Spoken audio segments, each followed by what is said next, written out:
Philippe Rappeneau, président de la communauté urbaine d'Arras, a réussi son pari, inscrire son territoire dans le club fermé des World Trade Center.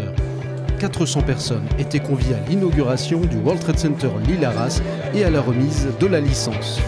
Aujourd'hui, sur la carte du monde, on va voir le nom de Arras. Et pour nous, c'est quelque chose de formidable en termes d'attractivité, de rayonnement. L'idée, c'est de faire connaître Arras dans le monde entier et de participer en cela au développement économique du territoire en aidant nos entreprises à se faire connaître dans le reste du monde et à échanger avec le reste du monde. Ce sont les entreprises qui aujourd'hui, d'une certaine manière, font la mondialisation, dominent la mondialisation. Et que la capitale du Pas-de-Calais, qu'elle soit dans le réseau des World Trade Center, est un événement majeur. Elle vient d'apparaître sur la carte de la mondialisation. Notre World Trade Center, Lille-Arras, doit nous permettre de renforcer encore cette pratique de l'international que nous avons. C'est pas rien, hein, le World Trade Center.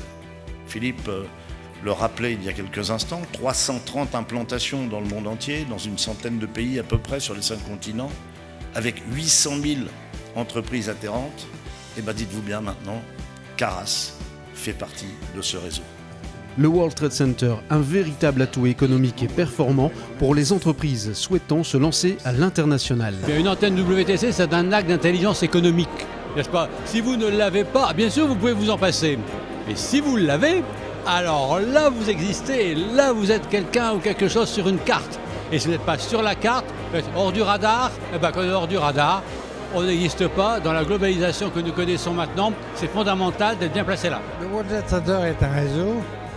Et le réseau est efficace dans la mesure où on communique sur ce réseau et dans la mesure où on utilise ce réseau.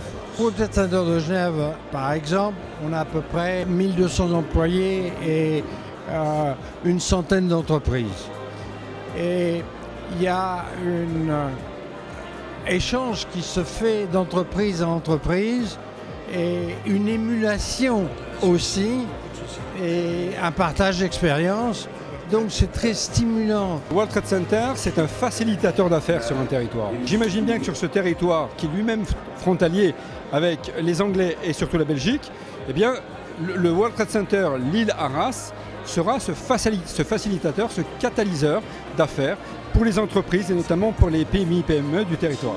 Et celui qui adhère à notre centre d'affaires bénéficie des services du réseau de la toile d'araignée des World Trade Center dans le monde entier.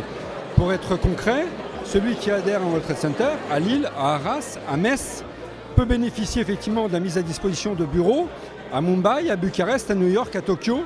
Et donc ça, seule la force du réseau et la toile d'araignée que nous formons, l'expérience des 330 World Trade Center dans le monde, le permet. L'Arajois, en association avec Lille, côtoie maintenant 13 villes françaises labellisées World Trade Center. De quoi ouvrir de belles perspectives pour les forces économiques de la communauté urbaine d'Arras.